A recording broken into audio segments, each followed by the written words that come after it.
Welcome to another episode of The Customer's House, brought to you by... Hi everybody, I'm your window man Eric with Window Depot USA of Dayton. We are doing a special episode of The Customer's House because it's going to have a little tech talk because we got some new hardware on our doors that we can offer people. Just so happened at this house, unfortunately it was just a prank. Some kids walking the neighborhood and decided to kick in the customer's front door. And so when they got the new door, we actually got a nice lock system put on, and it also has the kick-proof plates. So let's go ahead and go inside and take a look.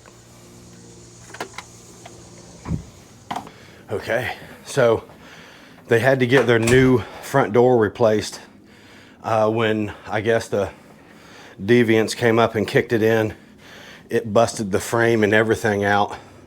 It didn't break the custom trim that the customer had made, so we reused it when we installed the new door frame. But this is a 5.5-inch door frame. Hey, what I want to talk about is Provia. Actually, Schlang is the lock mechanism manufacturer.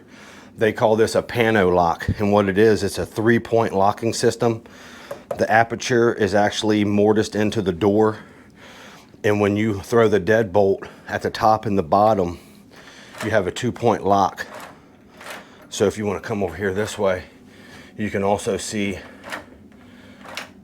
when it operates, both the top and the bottom come out for a 3-point locking system on the front door. And it also is tapered to where when you're shutting it, it pulls the door even tighter, because on the frame side, if you come over here, you can see the rollers that those pieces go into, and what it does, it pulls the door even tighter, so it smashes these compression bulb seals to keep out air and water.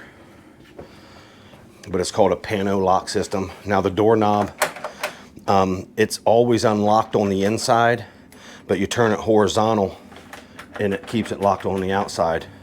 So once you shut the door and you lock it, lock that, you have a 3-point locking system from Schlang on the Provia doors. And so this is a smooth fiberglass door with just a small light up at the top. And then actually it's in the lock position now, but from the inside, you can just come in and it opens up. Very secure door. Also has kick plates behind here that you can't see, or security plates is what we call them. And what it does, it prevents this wood jamb from being kicked through, because those steel plates on the back side are holding everything together, so it can't be kicked in, I should say. Really secure door. So that wraps up our little double Customer's House tech talk video. Hope you guys enjoyed. See you on the next one. Peace out, everybody.